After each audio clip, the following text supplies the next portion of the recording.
slow up, no I don't take shit. I got no love for the fakeness. If you wanna play tough and wanna hate this, I'll always show up. I don't ever slow up, no I don't take shit. I got no love for the fakeness. If you wanna play tough and wanna hate this, I'll always show up and make a statement. I don't ever slow up, no I don't take shit. I got no love for the fakeness. If you wanna play tough and wanna hate this, I'll always show up and make a statement. Everything I do so instinctive and so passionate. Every word I move so descriptive like an adjective. I got a vendetta against people who patented being negative when you should be getting after it.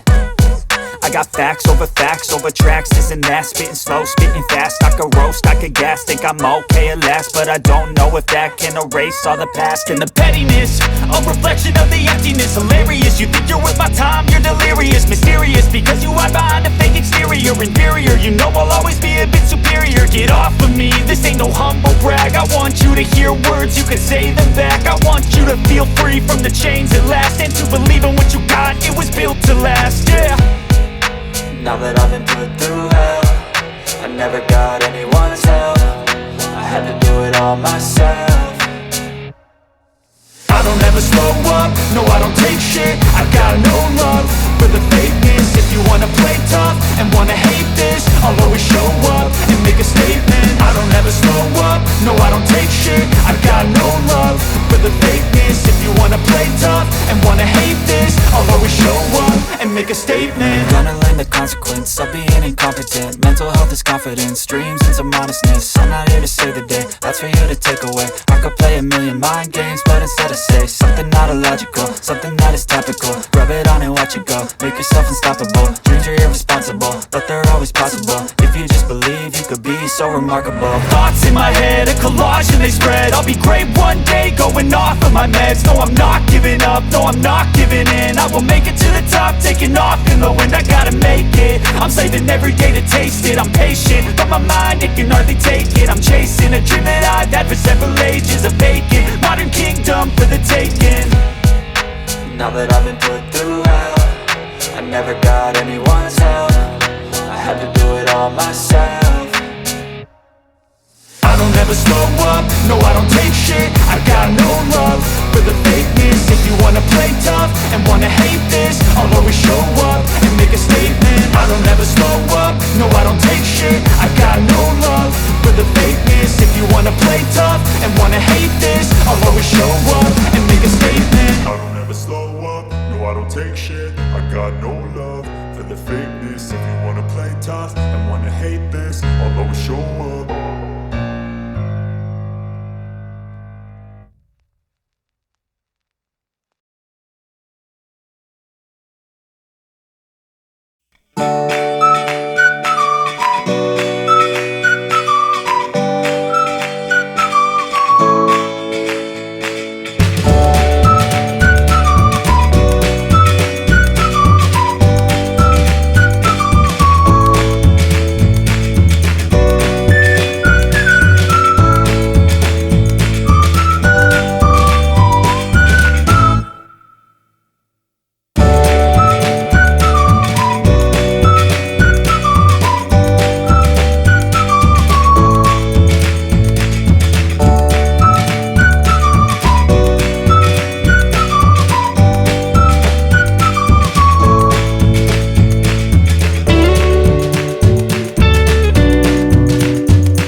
Fitzgerald Kennedy, do solemnly swear I, John Fitzgerald Kennedy, do solemnly swear that you will faithfully execute the office of President of the United States that I will faithfully execute the office of President of the United States and will, to the best of your ability, and will, to the best of my ability, preserve, protect, and defend the Constitution of the United States. preserve, protect, and defend the Constitution of the United States. So help you God.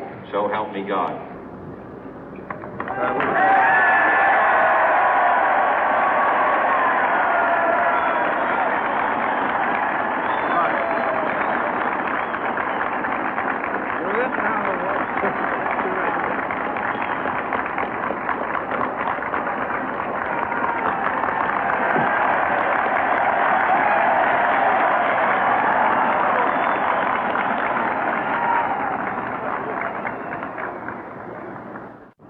Vice President Johnson, Mr. Speaker, Mr. Chief Justice, President Eisenhower, Vice President Nixon, President Truman, Reverend clergy, fellow citizens.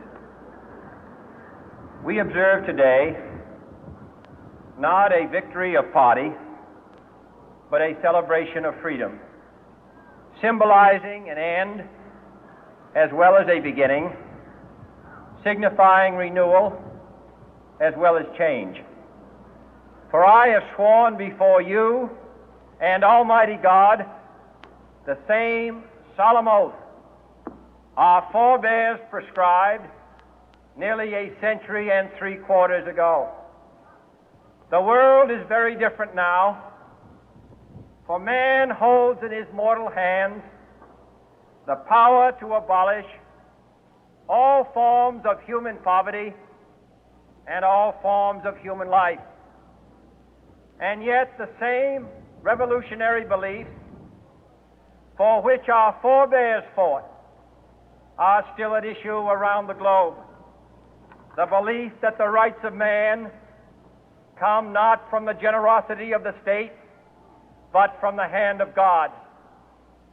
We dare not forget today that we are the heirs of that first revolution. Let the word go forth from this time and place to friend and foe alike that the torch has been passed to a new generation of Americans born in this century, tempered by war, disciplined by a hard and bitter peace, proud of our ancient heritage, and unwilling to witness or permit the slow undoing of those human rights to which this nation has always been committed and to which we are committed today at home and around the world.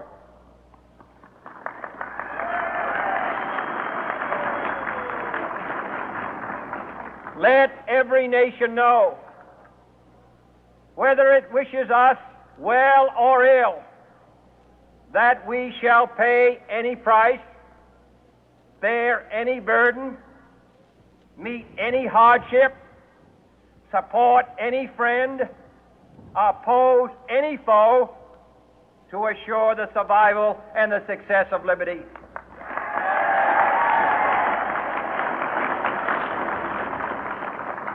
This much we pledge and more. To those old allies whose cultural and spiritual origins we share, we pledge the loyalty of faithful friends. United, there is little we cannot do in a host of cooperative ventures. Divided, there is little we can do, for we dare not meet a powerful challenge at odds and split asunder.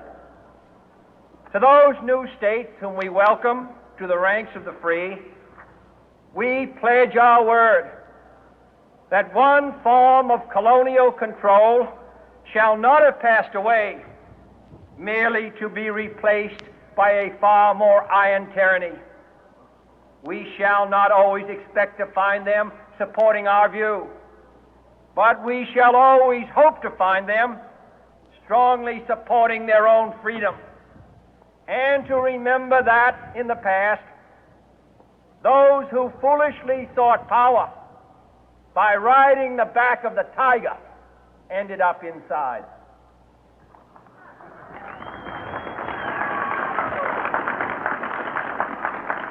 To those people in the huts and villages of half the globe struggling to break the bonds of mass misery, we pledge our best efforts to help them help themselves for whatever period is required, not because the communists may be doing it, not because we seek their votes, but because it is right.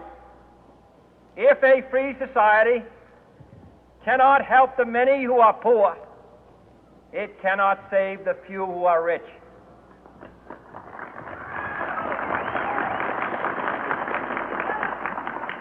To our sister republics south of our border, we offer a special pledge to convert our good words into good deeds, in a new alliance for progress, to assist free men and free governments in casting off the chains of poverty. But this peaceful revolution of hope cannot become the prey of hostile powers. Let all our neighbors know that we shall join with them to oppose aggression or subversion anywhere in the Americas. And let every other power know that this hemisphere intends to remain the master of its own house.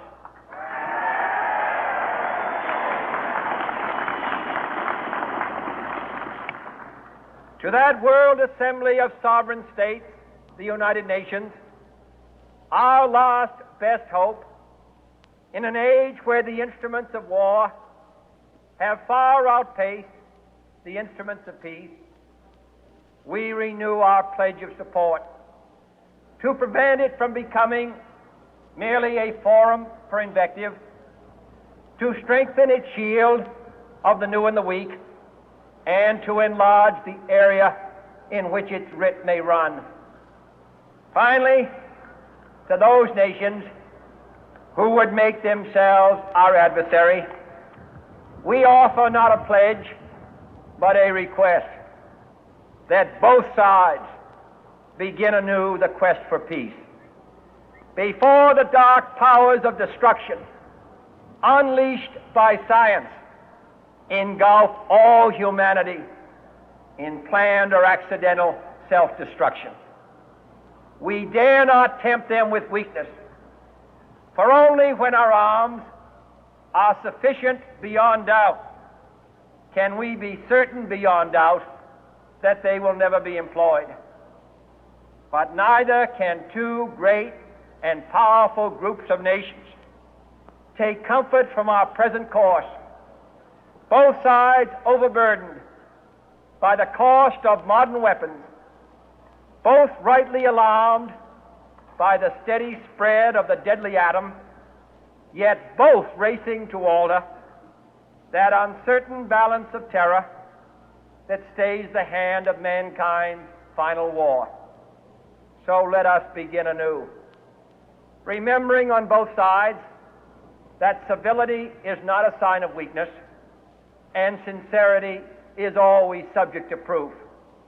Let us never negotiate out of fear, but let us never fear to negotiate.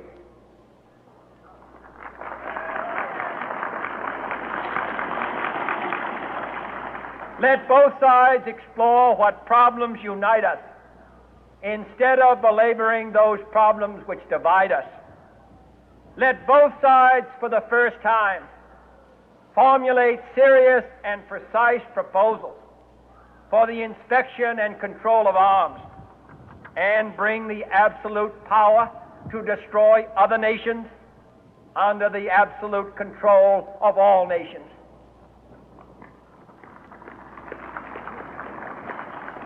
Let both sides seek to invoke the wonders of science instead of its terrors. Together, let us explore the stars, conquer the deserts, eradicate disease, tap the ocean depth, and encourage the arts and commerce. Let both sides unite to heed in all corners of the earth the command of Isaiah to undo the heavy burden and let the oppressed go free. And if a beachhead of cooperation may push back the jungle of suspicion, let both sides join in creating a new endeavor, not a new balance of power, but a new world of law, where the strong are just and the weak secure and the peace preserved. All this will not be finished in the first 100 days, nor will it be finished in the first 1,000 days, nor in the life of this administration, nor even perhaps in our lifetime on this planet. But let us begin.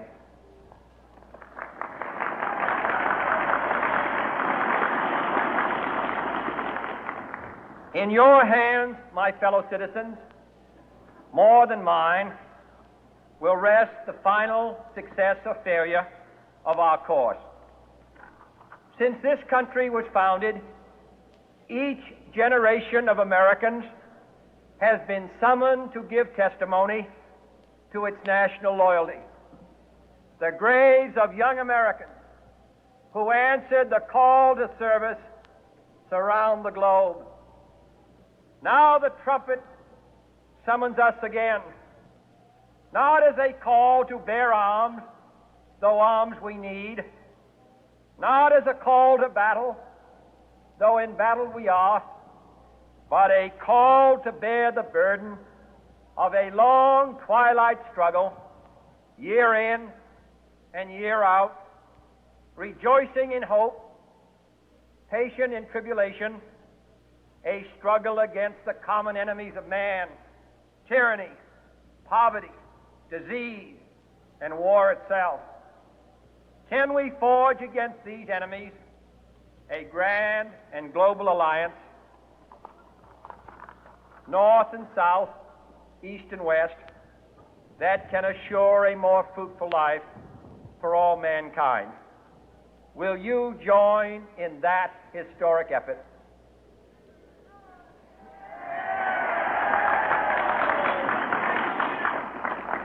In the long history of the world, only a few generations have been granted the role of defending freedom in its hour of maximum danger.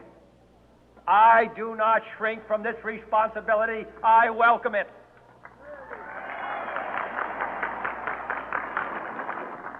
I do not believe that any of us would exchange places with any other people or any other generation. The energy, the faith, the devotion which we bring to this endeavor will light our country and all who serve it. And the glow from that fire can truly light the world. And so, my fellow Americans, ask not what your country can do for you, ask what you can do for your country.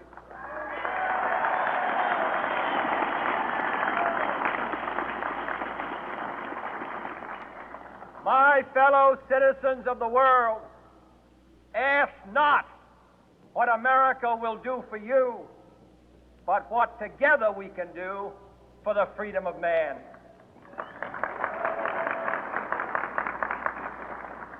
Finally, whether you are citizens of America or citizens of the world, ask of us here the same high standards of strength and sacrifice which we ask of you. With a good conscience, our only sure reward, with history the final judge of our deeds, let us go forth to lead the land we love, asking His blessing and His help, but knowing that here on earth, God's work must truly be our own.